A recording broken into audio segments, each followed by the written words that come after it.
بسم اللہ الرحمن الرحیم. میں پہلی دفعہ میڈیا کے سامنے اپنے ہسبینڈ کے بارے کچھ حقائق بیان کرنے کے لیے آئی ہوں. آج سے چند روز پیشتر مجھے پی آئی سی ہاسپٹل سے فون آیا. رات کے تقریباً 1:30 بجے میں سوئی ہوئی تھی اس وقت.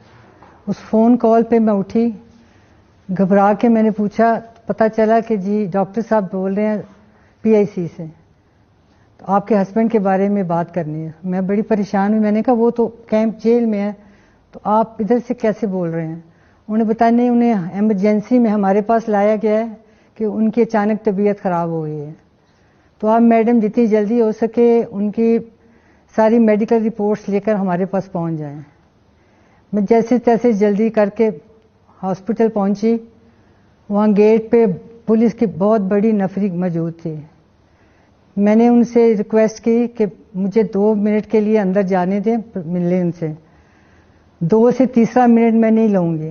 میں نے اس پولیس والے کو کہا کہ میرے پاس گھڑی نہیں ہے, آپ کے پاس تو ہے, آپ اس پہ ٹائم نوٹ کر لیں. ان بیچاروں کے بھی منہ لٹکے ہوئے تھے. بڑی افسردہ حالت میں انہوں نے جواب دیا کہ میڈم ہم پرویز صاحب کی بہت عزت کرتے ہیں لیکن ہمیں اجازت نہیں ہے, ہم مجبور ہیں. میں نے کہا پھر بھی اندر پوچھ تو آئیں ایک دفعہ جا کے. ان میں سے 1-2 لوگ گئے, وہ پھر واپس آ کے کہتے ہیں نہیں میڈم اجازت نہیں ملے. بہرحال میں وہاں کوئی تقریباً 2-3-4 گھنٹے, مجھے ٹائم نہیں یاد کتنا ٹائم میں وہاں کھڑی رہی ہوں. تو اس کے بعد کوئی تقریباً 4:30-5 بجے یہ پرویز کو واپس لے گئے ادھر کیمپ جیل, ان کے انکمپلیٹ ٹیسٹوں کے ساتھ. اس چیز کی گواہی آپ کو پی آئی سی کے ڈاکٹر بھی دیں گے کہ ان کے ٹیسٹ کمپلیٹ نہیں ہونے دیے گئے. ڈاکٹر نے روکنے کی کوشش کی لیکن وہ نہیں روکے گئے. اس کے بعد پھر دوسرے دن میں نے ملاقات کے لیے ٹرائی کیا. کافی ریکویسٹ روز کی جاتی تھی لیکن وہاں سے کوئی جواب نہیں ملتا تھا. پھر ایک دن یہ کہا گیا کہ ٹھیک ہے میڈم آپ کل آ جائیے گا اتنے بجے, ہم آپ کو ملوا دیں گے. جب میں وہاں گئی تو گاڑی میں یقین کریں کوئی 3 سے 4 گھنٹے تک مجھے بٹھایا گیا. کبھی ایک آتا تھا باہر کہ جی ابھی اوپر سے سر سے بات کر رہے ہیں, ابھی آپ کو ملا دیتے ہیں. پھر آتے تھے جی آدھے گھنٹے بعد ملائیں گے. پھر جی ابھی سر نے دوسری جگہ بات کرنی ہے, آپ میڈم تھوڑی دیر انتظار کریں. میں نے کہا میں بیٹھی ہوں, آپ میں رات تک بیٹھی رہوں گی, جب بھی آپ کہیں گے تو میں ادھر بیٹھی ہوں, کوئی فرق نہیں پڑے گا. اس سے پھر یہ ہوا کہ فائنلی آ کے انہوں نے مجھے کہا کہ نہیں آپ گھر چلی جائیں, وی آر سوری, ہم نہیں ملا سکتے. یہ مجھے ایگزیکٹ یاد نہیں کس دن کی بات ہے. اس کے بعد پھر میری آج صبح ملاقات ہوئی ہے ان سے. الحمدللہ آج جب ان سے ملی تو وہ فزیکلی تو مجھے کافی ویک نظر آئے ہیں, لیکن ان کا جو حوصلہ اور وہ اللہ پہ توکل مجھے ان کے نظر آیا, وہ میرے دل کو دیکھ کے کافی تسلی ہوئی کہ وہ مجھے یوں محسوس ہوا کہ اتنا ان کا توکل اللہ کی ذات پہ پہلے نہیں تھا جتنا اب اس جیل میں آنے کے بعد مجھے محسوس ہوا. جب میں نے ان سے پوچھا کہ اب آپ کیا سوچ رہے ہیں, تو اس پہ انہوں نے مجھے بتایا, میں سمجھنا چاہ رہی تھی کہ اس جسمانی اور ذہنی تشدد کے بعد اب ان کی اپنی ذاتی کیا سوچ ہے, وہ کیا چاہتے ہیں.